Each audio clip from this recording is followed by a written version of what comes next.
I'm Ruth Okimoto, and I was born in Tokyo, and I came here as a baby. Had my first birthday here in the United States. In 1937 was my first birthday. My parents were ministers to a small congregation in San Diego until the war broke out. And in 1942, of course, I'm sure you know the history of all the Japanese and Japanese Americans along the West Coast. And I think as far as Oregon and Washington too were put into America's, quote, concentration camps.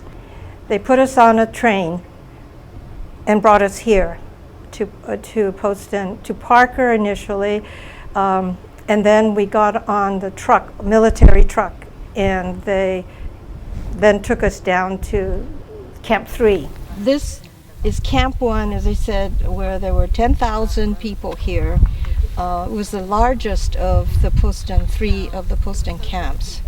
And we spent 3 years here in the camps. And our family of 6, including my little infant brother, we had one room, about 10 by 20, and with nothing but this room and cots. We all had a cot to sleep on.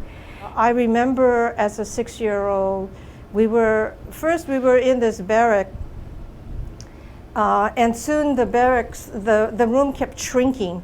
And then pretty soon, because more families were moving in, and then pretty soon we were in this little space that had just enough room for cots. And then we had to sort of walk sideways. Like my cot was way at the end underneath the window, so I had to walk all the way to the end of this aisle to get to my bed.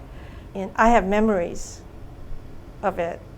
I still see visually the barracks and the garden my father planted, the goldfish pond that he built. This is my home. And Poston was the beginning of my home.